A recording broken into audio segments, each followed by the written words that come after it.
ऐका, आता वारकरी म्हटलं की त्याचा हरिपाठ पाठ असावा लागतो महाराज, बरं का. आपला मुद्दा महत्वाचा आहे. वारकरी म्हटलं की त्याचा हरिपाठ पाठ असावा लागतो. पण महाराज वर्णन करतात वारकरी सुद्धा ओरिजिनल लागतो महाराज. हा, वारकरी सुद्धा ओरिजिनल लागतो. आणि कीर्तनकाराच्या किमान किमान हरिपाठ तरी पाठ पाहिजे, बरं का.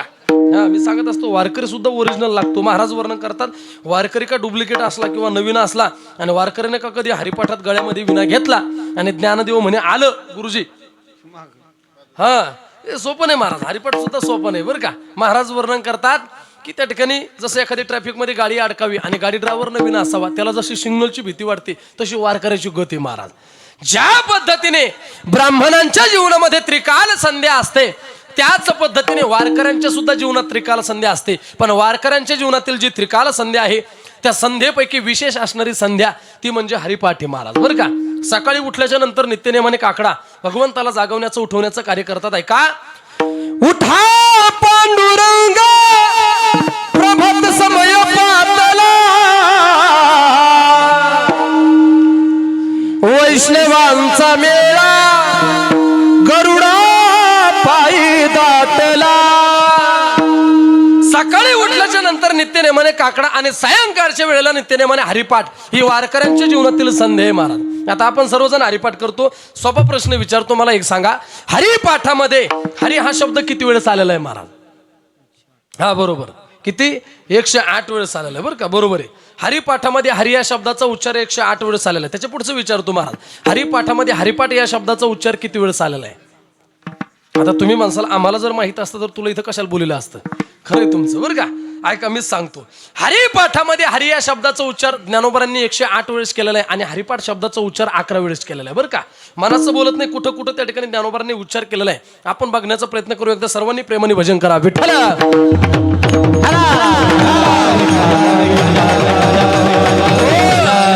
हरिपाठ या ग्रंथामध्ये ज्ञानोबरांनी हरिपाठ शब्दाचा उच्चार फक्त 11 वेळेस केलेला आहे.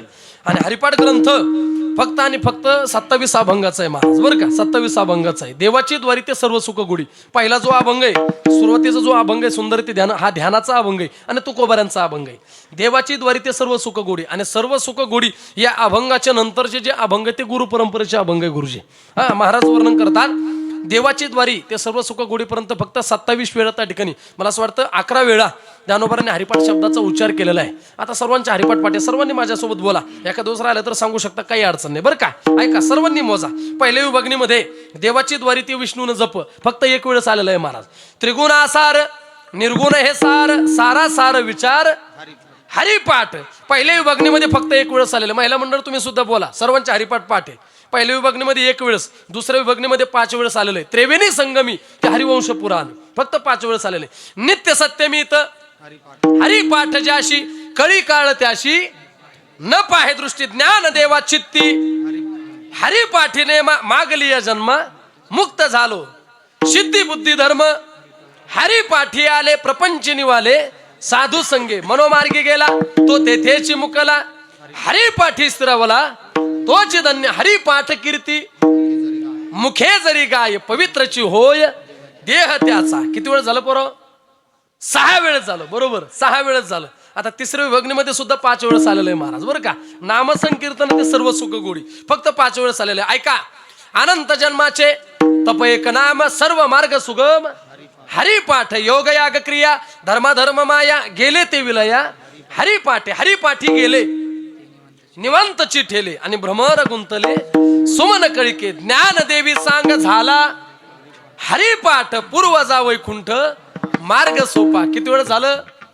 10 वेळेस झालं. आता 11व्या वेळेस कुठं आलेलं आहे? ऐका, समाधी संजीवन हरिपाठ समाधी संजीवन हरिपाठ समाधी संजीवन हरिपाठ समाधी संजीवन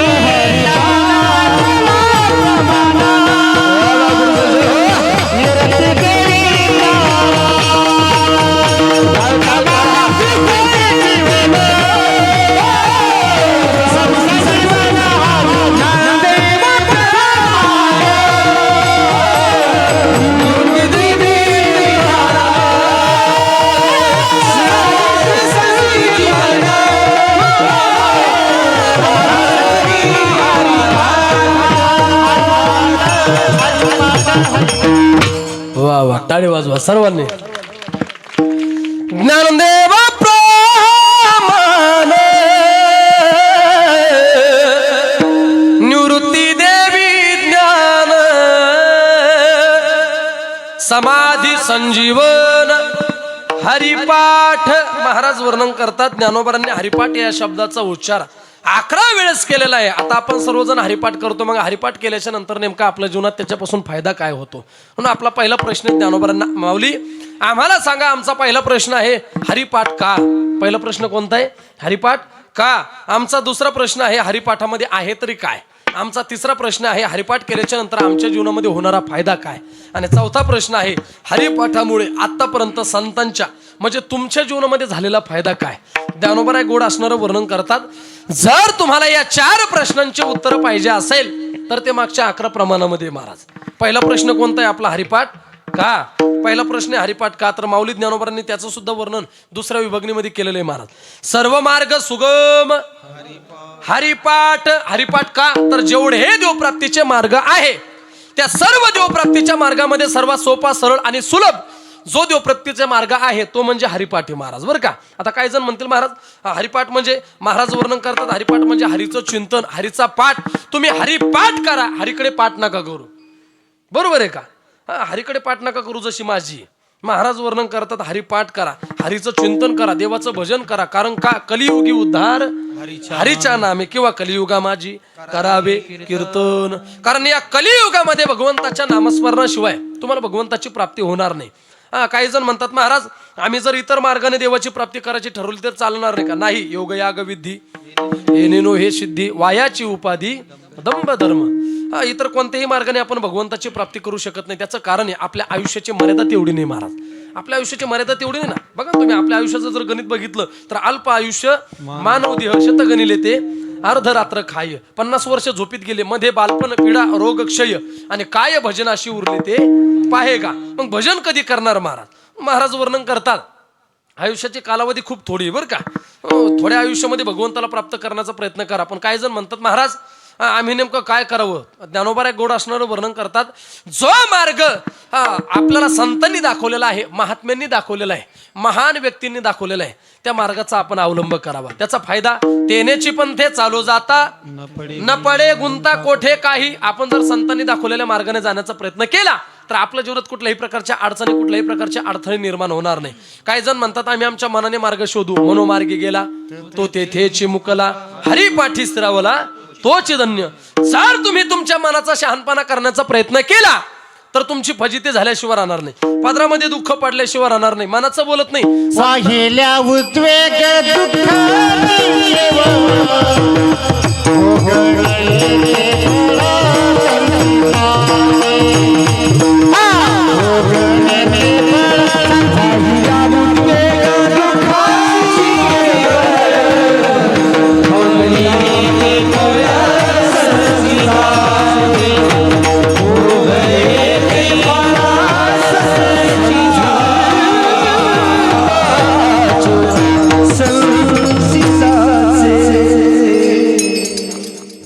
वाहिल्या उद्वेग दुःखाची केवळ आणि भोगने ते फळ संचिताचे.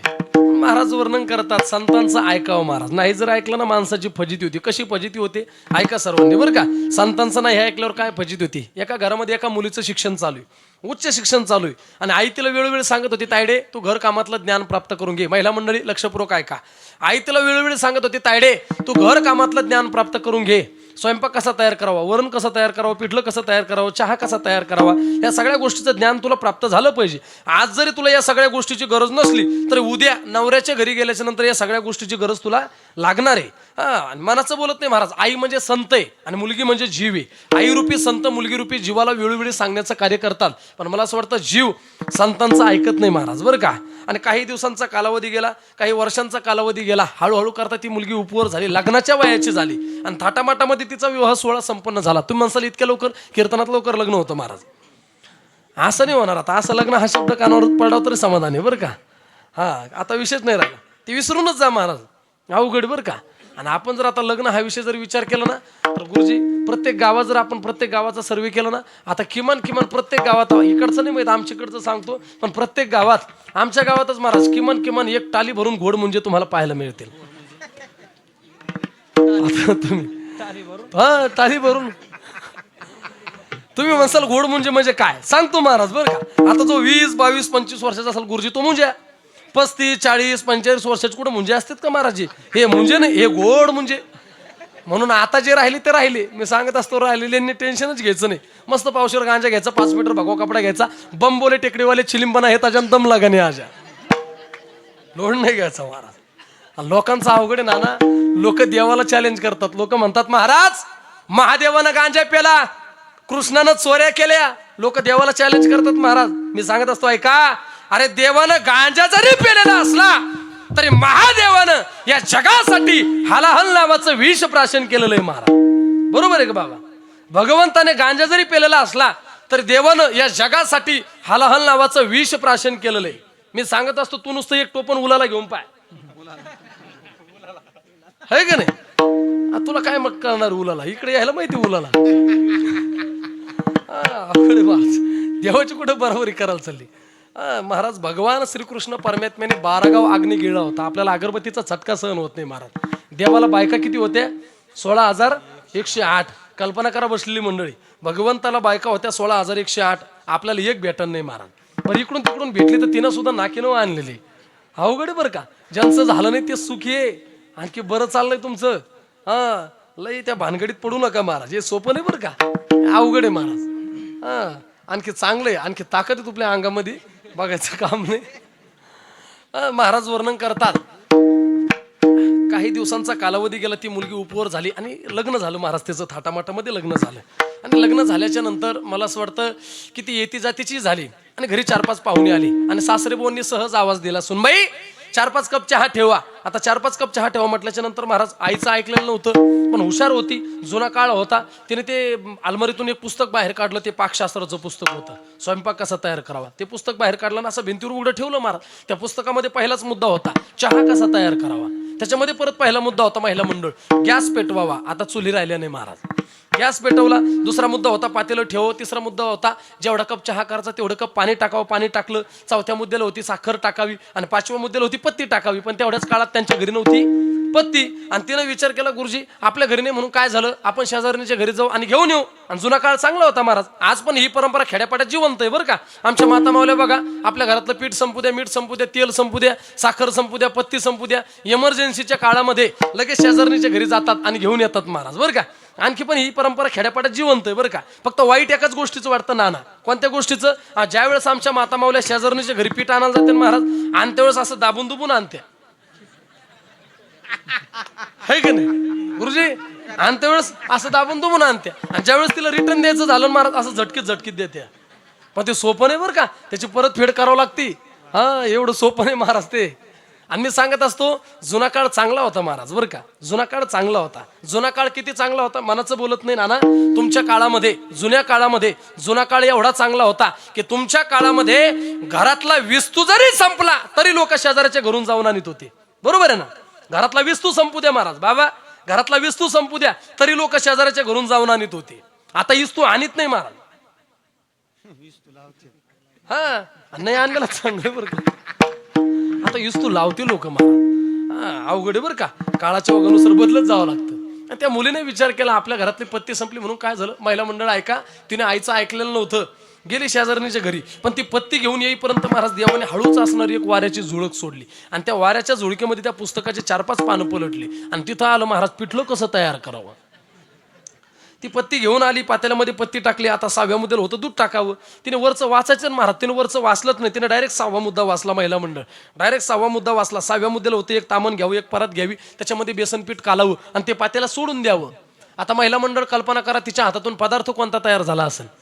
तो पदार्थ कोण्या शास्त्रात नाही, कोण्या पाकशास्त्रात नाही, कोण्या वाङ्मयात नाही, असा पदार्थ तिच्या हातून तयार झाला. ही फजिती झाली कशामुळे? संतांचं न ऐकल्यामुळे. विठ्ठल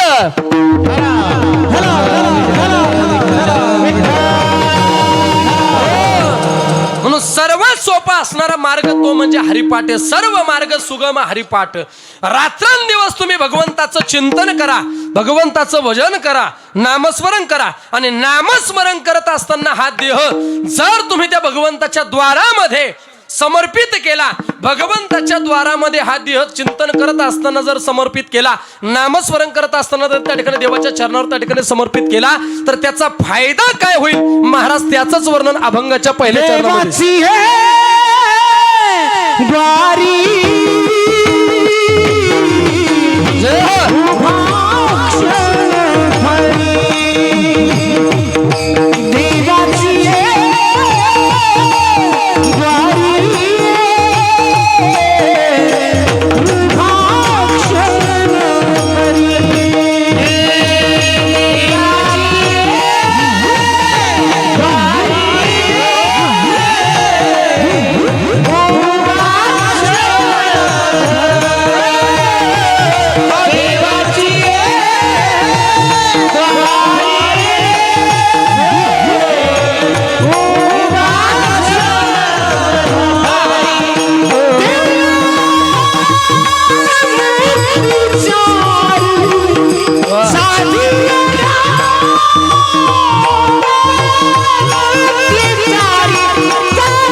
सर्वांनी जोरदार वा. आवाज आहे महाराज बरं का, आणि ज्याचा आवाज आहे त्याचाच आवाज आहे. हा हे सोपं नाही बरं का.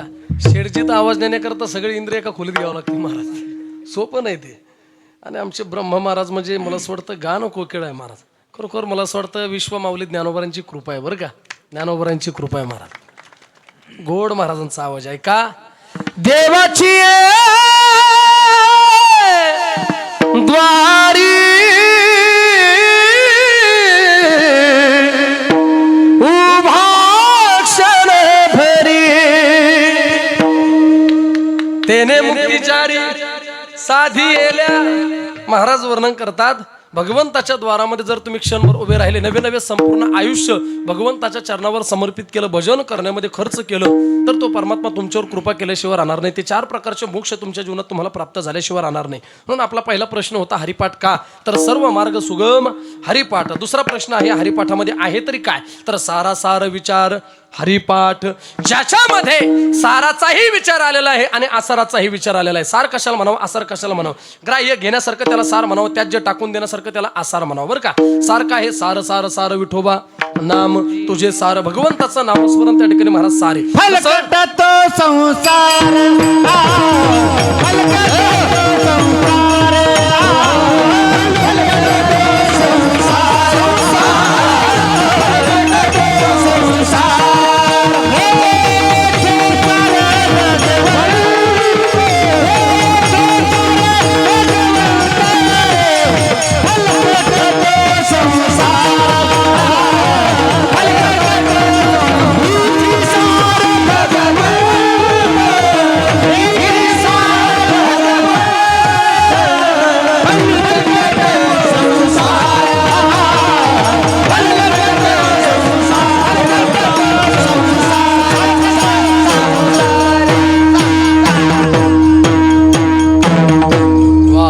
टाईट आहे सर्वांनी.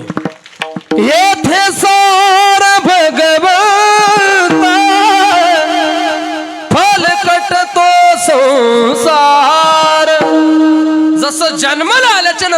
परमात्मा एकटा सार आहे आणि हा संसार कसा आहे तर आसार आहे. फलकट तो संसार आहे. हे जग कसं आहे आसार आहे. मी सांगत असतो महाराज माणसाच्या जीवनात सरते शेवटी फक्त आणि फक्त भजनच शिल्लक राहणार आहे बरं का. देवाचंच नामस्मरण करावं, भजन करावं. तुम्ही किती विद्वान आहे, किती तुम्ही मोठे, जग तुम्हाला किती सन्मान देतं किंवा जग तुम्हाला किती मानतंय याला महत्व नाही महाराज. काय थोर पण जाळावे ते तुका म्हणे येथे भजन प्रमाण. तुमच्या जीवनात विनवितो तुम्हा विनवितो तुम्हा लागोनी माया विनवितो तुम्हा विनवितो तुम्हा लागोनी माया विनवितो तुम्हा विनवितो तुम्हा लागोनी माया विनवितो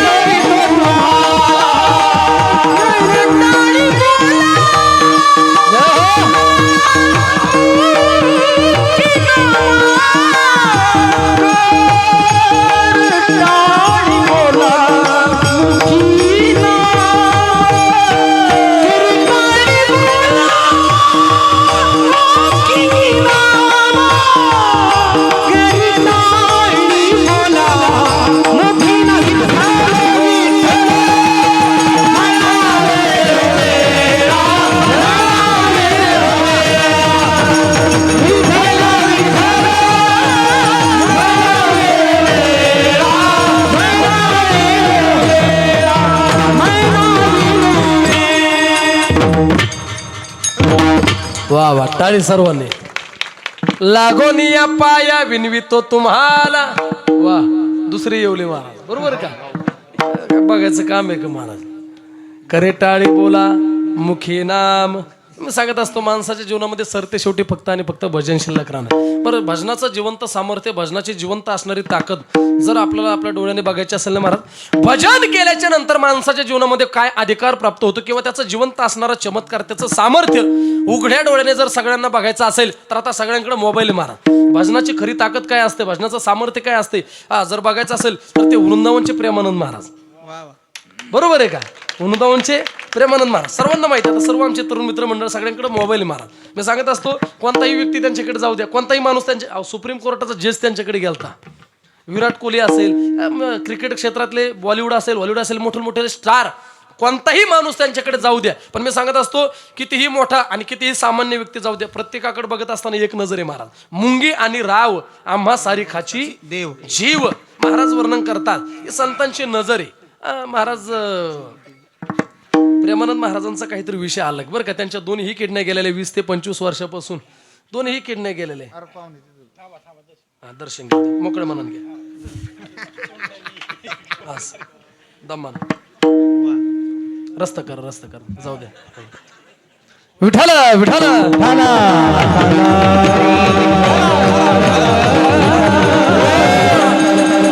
महाराज वर्णन करतात माणसाच्या जीवनामध्ये सरते शेवटी भजन शिल्लक राहणार आहे. कारण का ऐका, तुझा ना भरोसा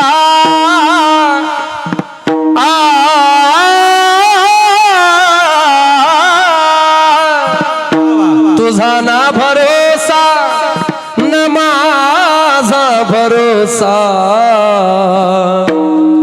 जग हे कुणाची सांग भल्या मानसा. असो चूल माती आणि मीठ भाकर नाम हरीचे मुखी गोड साखर.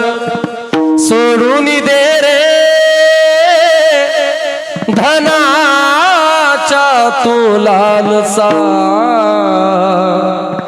जग हे कोणाचे सांग भल्या मानसा. कधी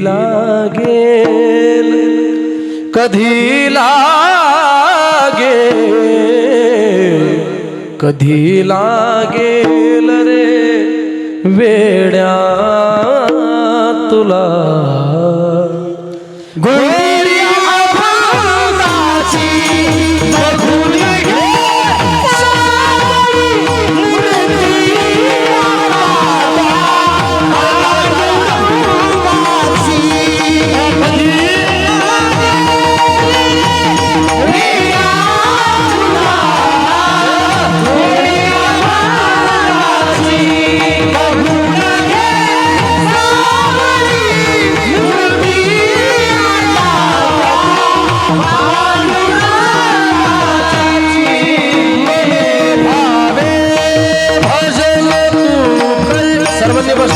टाळी वाजवा सर्वांनी मनोभावे भाजन तू प्रभूच्या लाग चरणाला प्रभूच्या लाग चरणाला प्रभूच्या लाग चरणाला करुणी घे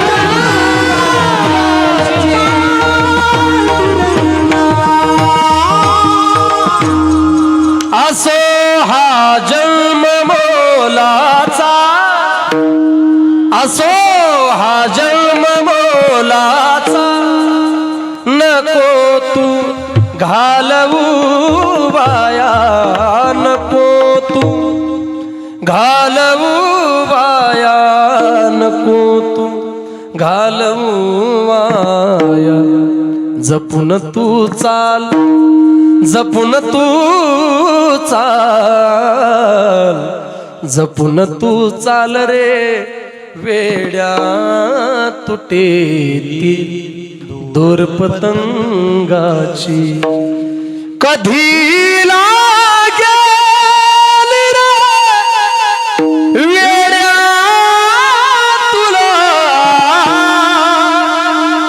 गोडी अभंगाची बघून घे सावळी मूर्ती आता त्या पांडुरंगाची माणसाच्या जीवनामध्ये सरते शेवटी फक्त आणि फक्त भजन शिल्लक राहणार आहे बरं का. आता एवढे दिग्गज माणसं आहे म्हणून मला वाट यायला लागलं दुसरं काही नाही महाराज बरं का. एवढं भारी वातावरण आहे. महाराज वर्णन करतात माणसाचं आयुष्य खूप थोडं आहे महाराज खूप छोटंच आयुष्य आणि मी सांगत असतो माणसाच्या अंतःकरणामध्ये निष्ठा असली पाहिजे बरं का. आताच्या काळात निष्ठा नाही महाराज आताच्या काळात निष्ठा आहे बरं का. आता निष्ठा नाही गुरुजी आहे का नाही आताच्या काळात आपण कपडे बदलूच तर पक्ष बदलायला लागले महाराज. सकाळी एका पक्षात दुपारी एका पक्षात आणि रात्री एका पक्षात नेमकं आहेच कोणाचं तेच मिळू लागत नाही. आपण कपडे बदलून बाहेर येऊस तर इकडं आपल्याला पंचायत आपल्याला प्रश्न पडतो की आपण नेमकं बटन कोणतं दाबायचं अवघड आहे महाराज. आणि मी सांगत असतो की आताच्या काळात त्या ठिकाणी ती निष्ठा बघायला मिळत नाही बरं का. खूप अवघड परिस्थिती पण निष्ठा जर बघायची असेल ना मी सांगत असतो निष्ठा बघावी ती आमच्या धर्मवीर छत्रपती संभाजी महाराजांची निष्ठा बघावी ती आमच्या छत्रपती शिवाजी महाराजांची निष्ठा बघावी ती आमच्या छत्रपती शिवाजी महाराजांच्या मावळ्यांची निष्ठा बघावी ती आमच्या विश्वमाऊली ज्ञानोबारांची. ऐका निष्ठेबद्दल वर्णन करावं तेवढं कमी. काय निष्ठा आहे महाराज मी सांगत असतो निष्ठा हा शब्द मुखाद्वारे बाहेर पडला तर एकच नाव त्या ठिकाणी प्रामुख्याने आपल्या डोळ्यासमोर उभा राहतं ते म्हणजे धर्मवीर छत्रपती संभाजी महाराज. किती निष्ठा होती महाराज काय निष्ठा होती मी सांगत असतो ऐका. अरे जे पाय कधी कोणासमोर झुकले नाही सहन झालं नाही औरंगजेबाला पाय कलम केले. जे हात कधी कोणासमोर टेकले नाही सहन झालं नाही हात सुद्धा कलम केले. जी गर्दन जी मान छत्रपती शिवाजी महाराजांना सोडून मासाहेब जिजाऊंना सोडून कधीच कोणासमोर झुकले नाही. शेवटचा फतवा काढला गर्दन सुद्धा कलम केली पण रक्ताच्या शेवटच्या थेंबापर्यंत ज्यांनी धर्म सोडला नाही त्यांना म्हणावं एकनिष्ठ धर्मवीर छत्रपती संभाजी महाराज.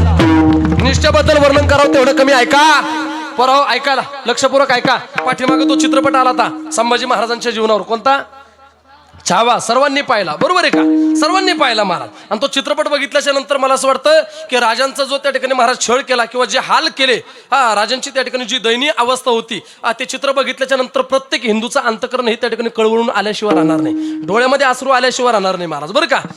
आपण सर्वांनी बघितला परवा त्याच्या अगोदर एक चित्रपट आला होता त्याच्या अगोदर एक चित्रपट आला होता त्याच्यामध्ये तो हिरो असा वाकडं वाकडं चालत होता.